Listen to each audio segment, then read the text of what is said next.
Bonjour les amis et bienvenue sur ActuPV. Aujourd'hui nous allons parler du Mali. Alors entre scandale et renouveau, le pays est sous les projecteurs. D'un côté, l'ancien premier ministre Choguel Maïga au centre d'accusation de malversation qui font grand bruit. Et puis de l'autre côté, un nouveau symbole fort, le logo de l'Alliance des États du Sahel, donc le logo de l'AES qui incarne l'espoir et l'unité régionale. Quel enjeu se cache derrière ces événements? Nous allons en parler dans cette vidéo. Pour cela, j'ai deux articles à vous présenter. Un premier article, RFI, qui parle des accusations contre l'ancien premier ministre, et puis un second qui parle du nouveau logo de l'AES. Donc sans plus tarder, nous commençons. Mali, l'ancien premier ministre Choguel Maïga accusé de malversation. Alors, au Mali, le bureau du vérificateur général BVG, institution chargée de contrôler les dépenses publiques, a publié le 30 décembre 2024 un rapport sur la gestion de l'agence de gestion du Fonds d'accès universel, AGEFO, entre 2020 et 2023. L'AGEFO promeut l'accès aux services d'information et de télécommunication. Elle est placée sous la tutelle du Premier ministre qui en préside le conseil d'administration.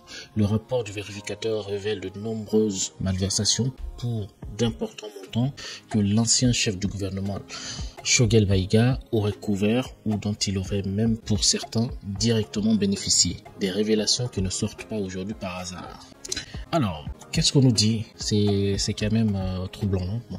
Dans ce rapport de 113 pages, annexes inclus, le BVG pointe des irrégularités administratives et surtout financières, comme l'approbation d'un prêt irrégulier pour un montant total de plus de 20 milliards de francs CFA, donc 30 millions d'euros, un prêt dont a bénéficié le Trésor public du Mali en avril 2020 dans le cadre du plan de réponse à la pandémie de Covid-19. Ah oui, là il y a beaucoup d'États africains qui en ont profité.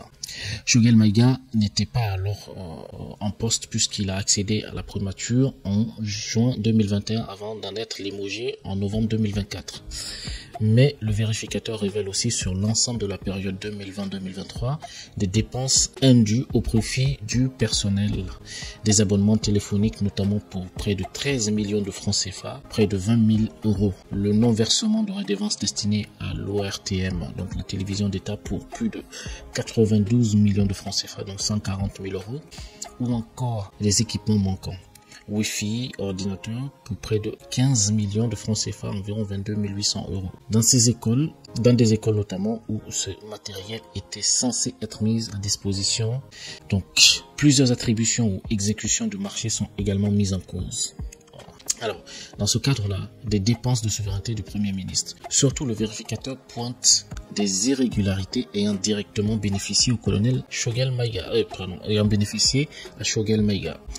2 déplacements de l'ancien chef du gouvernement pour des cérémonies à Konobougou et Dalala en décembre 2023 ont ainsi donné lieu au versement de frais de mission inclus pour plus de 12 millions de francs CFA, environ 18 000 euros, qui ont financé l'importante délégation personnelle de Choguel Maïga. Ces 2 déplacements ont également donné lieu au versement de près de 35 millions de francs CFA, 53 300 euros, au titre de dépenses de souveraineté du Premier ministre. Des dépenses non prévues et indues selon le vérificateur général. Choguel Maïga est-il convoqué? Donc ça c'est les éléments accablants pour Choguel Maïga. Et comme vous le savez, il y avait eu une grosse rumeur qu'il a été convoqué à la Cour suprême. Donc qu'est-ce qu'on nous dit? Choguel Maïga est-il convoqué ce 2 janvier par la Cour suprême? La rumeur a enflammé sur les réseaux sociaux, mais la réponse est non. Cette fausse information est démentie à RFI par l'entourage de l'ancien premier ministre de transition et par plusieurs sources judiciaires maliennes. En revanche, le bureau du vérificateur a bien transmis ses dénonciations de faits à la session des comptes de la Cour suprême. Des suites sont donc vraisemblablement à prévoir. Alors, on nous dit, est-ce que c'est un règlement de compte? Mais il pourrait aussi servir de terrain de règlement de compte politique. Choguel Maïga a été limogé de la primature il y a un peu plus d'un mois. Ses désaccords avec les militaires au pouvoir ont éclaté au grand jour. Et l'ancien premier ministre ne cache pas conserver des ambitions politiques présidentielles, même selon de nombreux observateurs avertis. C'est dans ce contexte particulier que le vérificateur publie son rapport. Après un travail d'enquête mené entre mars et octobre dernier, juste avant le limogeage de Choguel Maïga, suite à l'opportun saisine reçue d'un citoyen. Le rapport ne donne pas plus de précisions sur cette opportune saisine. Alors, des plans et des histoires. Alors là, sollicité par RFI, Choguel Maïga n'a pas souhaité commenter. Son entourage crie au complot et rappelle que début décembre, recevant chez lui des collaborateurs lors d'une réunion filmée, l'ancien premier ministre de transition évoquait déjà ce dossier dont il était informé puisque le vérificateur avait commencé ses recherches d'informations. Choguel Maïga avait alors dénoncé des plans et des histoires et assuré: moi j'ai une conscience claire.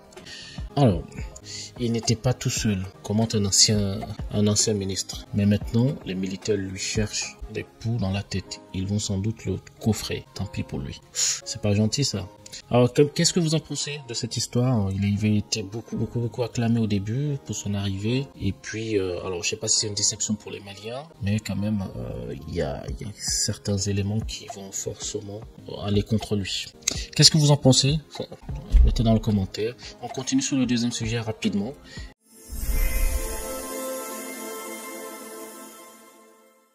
Et donc ça, cette fois-ci, c'est sur Tamtam Info. Donc la Confédération des États du Sahel dévoile son logo. Donc ça, c'est le nouveau logo de l'AES. Nouveau logo de l'AES. Alors on nous dit Confédération des États du Sahel avec 3 étoiles, donc les 3 pays. Et donc les 3 cartes enfin rassemblées qui font maintenant une seule grosse carte. Ces pays, des baobabs, des personnes. Ici, je pense que tout ça a une signification. Donc nous allons voir derrière. Et puis en bas, voilà, un espace un peu clandestin. Alors, afin de mieux clarifier sa sortie irréversible de la CEDEAO, la Confédération des États du Sahel, de l'AES, a dévoilé son nouveau logo adopté par les ministres de la communication des 3 États membres. Donc le logo met en avant un cercle orange symbolisant un soleil rayonnant. Donc un cercle orange, un soleil rayonnant. Ah oui, un soleil rayonnant surplombant un baobab, symbole de vie et de diversité ancré dans la culture régionale. Sous ce baobab, des silhouettes représentant la diversité démographique des 3 pays membres sont visibles, accompagnées de 3 étoiles dorées symbolisant les pays fondateurs de l'Alliance. Par ailleurs, le 22 novembre 2024, les ministres de la sécurité des 3 États membres se sont réunis à Bamako pour valider les spécifications techniques des nouveaux documents de voyage harmonisés. Présidé par le colonel de division Daoud Ali Mohamedine, ministre de la Sécurité et de la Protection civile du Mali, cette rencontre a pour objectif de faciliter la circulation et les échanges entre les citoyens de ces 3 pays. Cette réunion fait suite à une rencontre d'experts en octobre 2024 où les détails techniques des passeports et des cartes nationales d'identité ont été établis. Les nouveaux documents permettront aux citoyens de circuler librement au sein de l'espace AES tout en renforçant la coopération économique et sociale. Les spécifications validées seront soumises à l'approbation des chefs d'État de l'AES. Alors qu'est-ce que vous en pensez? Je pense qu'ils veulent montrer à la CEDEAO que voilà, ils sont déterminés à aller encore plus loin. Ils sont vraiment soudés. Alors je pense que tout se passe bien. La vraie difficulté ou vraiment le sens de tous ces efforts se présentera que lorsqu'il y a vraiment il y aura une difficulté, une déstabilisation, lorsque l'un de ces 3 leaders sera déstabilisé, parce que je pense que ça va arriver. Je ne le souhaite pas, mais bon voilà, c'est comme ça.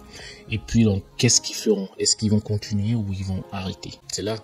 Qu'est-ce que vous en pensez? N'hésitez pas à commenter, à liker, à partager et à vous abonner. Merci à tous et à très bientôt. Ciao, ciao.